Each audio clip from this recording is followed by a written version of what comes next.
हम लोग conjugate beam पढ़ रहे हैं। इसका अब हम 260 लेक्चर लेके आए हैं। This is 260 lecture. तो मेरे प्यारे होनहार बच्चे जो इस समय स्टडी कर रहे हैं थ्योरी ऑफ स्ट्रक्चर, इसमें हम एक और एग्जाम्पल लेके आए हैं। जैसे सपोज करिए एक सिंपल सा एग्जाम्पल ले लें कि एक आपकी बीम है जिसमें अभी तक हमने कंसंट्रेटेड लोड से किया था। अगर मान लीजिए यूडीएल हो, अगर यूडीएल है, ए और बी है, आपका डब्ल्यू किलो न्यूटन या जो भी यूनिट है यूडीएल हो और एल स्पान है, तो इस बीम के लिए हम लोग आई ए, आई बी और मिडिल में deflection at Y C at mid find out करना चाह रहे हैं। तो यहां पर आप देखो कि इस तरह की सिंपली सपोर्टेड बीम है। तो इसका क्या करेंगे, स्टेप नंबर 1 में जाएंगे। स्टेप 1 में जाएंगे, क्या करेंगे, draw beam, bending moment diagram आप ड्रा कर लें। तो बेंडिंग मोमेंट डायग्राम के लिए क्या है, बी ए बराबर बी बी है, सिमेट्री की वजह से, बाय सिमेट्री, लोडिंग की वजह से, और ये किसके बराबर है, डब्ल्यू एल बाई 2 के बराबर है। और मोमेंट कितने बराबर है, moment equals to B A into L by 2 minus W into L by 2 आपका है square by 2, W X square by 2 तो हाफ है, तो डब्ल्यू एल स्क्वायर बाई 2। तो ये क्या हो जाएगा आपका B A square to W L by 2 into L by 2 minus W L square upon 8, this is 4, so W L square upon 4 minus W L square upon 8 बराबर हो जाएगा 2 W L square, 2 minus W, so W L square. तो आप इसको अगर नहीं ध्यान है तो आप इस स्टेप नंबर 1 से इसका बेंडिंग मोमेंट डायग्राम आप पहले स्टेप में ड्रा कर लेंगे। Let us draw bending moment diagram. This is your point C suppose करिए।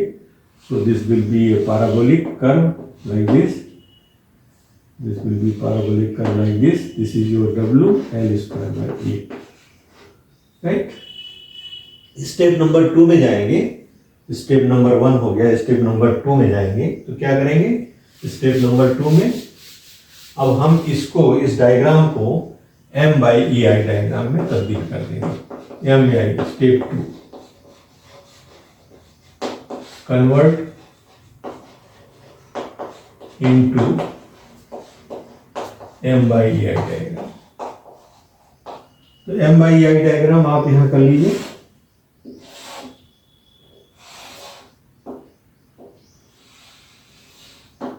सो m by E I, this is your point C, may be C, this is your C, this is A, this is B।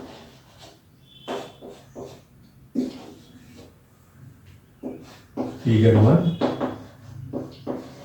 Figure 2, this is M I diagram. So यहां पर step 2 में find B and B. तो पहले क्या है, इस diagram का area of parabola is nothing 2/3 b into h, 2/3, so 2/3 into b equals to your L into h equals to m by a. What is m? This is 2/3 into L into m equals to your WL square by 8 EI. So this will be your 2/3 W L cube upon 12 EI. WL³ upon 12EI. So area of this parabola, that is total loading, you can say total load equals to WL³ upon 12EI. So reaction क्या हो जाएंगे, BA बराबर BB load divided by 2.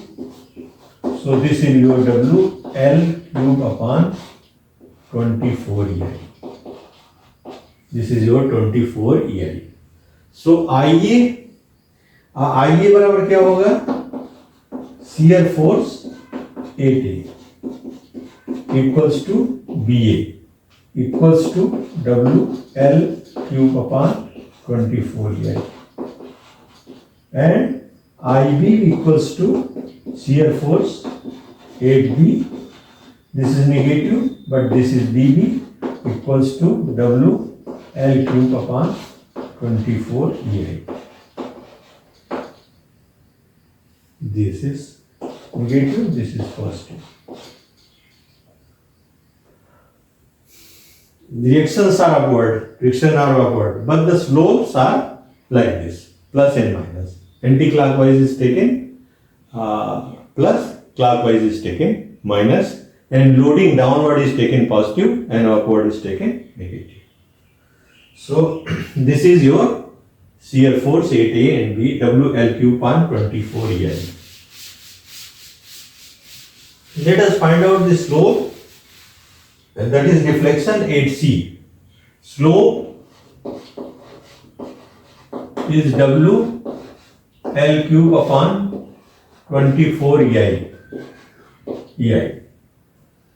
Now the deflection क्या होगा, 8C. That is moment 8C. Moment 8C क्या होगा, moment C क्या होगा, 8C BA into L/2 minus जो आपका लोड है, लोड हाफ लोड क्या था, WL² upon 12EI. This is half load, this is half load, this is half load. और कहां काम करेगा, 8 डिस्टेंस ऑफ 3/8 L/2. इस पॉइंट से यहां पर जो काम करेगा वो होगा, इसकी डिस्टेंस होगी 3/8, याद रख लीजिए 3/8 और L/2 जो डिस्टेंस हो, और ये होगा 5/8 L/2, ये डिस्टेंस होगी. तो इसकी लोडिंग क्या हो गई, loading equal to WL² upon 12EI divided by half into 3/8 L/2. तो BA कितना है, BA equal to WL² upon 24EI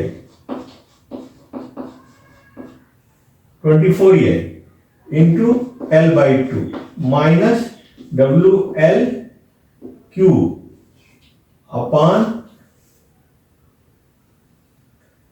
तो 3 चौको 12, 4 दूनी 8, 8 64 दूनी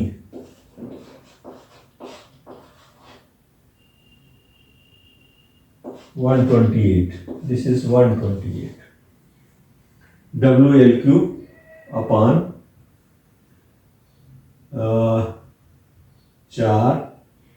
चौको 16, 4 दूनी 8, 8 64 into 2, 128.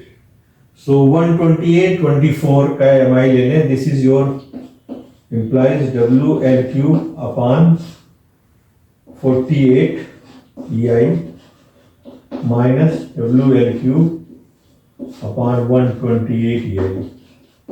This is EI. This is 128, sorry, 128. 48 से डिवाइड हो जाएगा, 48,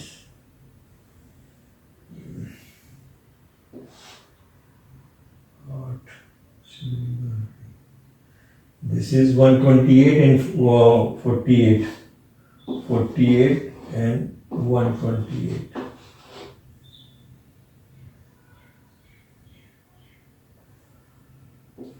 आठ 24 दूनी 48, 8 28 64 into 2. So 8 8 8 8 2 8 8 into 8 to 3 into 2. 64 into 6. 64 into 6 देखो 24 36 और 2 24 तो 36 और 2 384. So this will be 384. So this will be 8 into 2 3 into 8 24. This is 24. 48 into 8 8 832 8.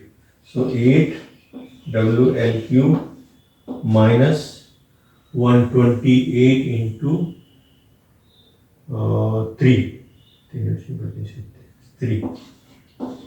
WLQ upon 384 EI. So this will be your 5 upon 384 WLQ upon EI. This is your YC. YC is equal to 5 by 384 WLQ upon 384 EI. ये आप पहले भी महसूस कर चुके होंगे, तो same चीज आपको यहाँ पर मिल रही है. तो इस तरह से अगर आपका यूडीएल है तो यूडीएल में आप इसको इजीली जो है इसको आप निकाल सकते हैं. तो आप इसको एक बार क्लियर देख लीजिए और इससे विजुअलाइज कर लीजिए और इसको सिंपल प्रॉब्लम को आप कर सकते हैं. Thank you for being with me. Thank you.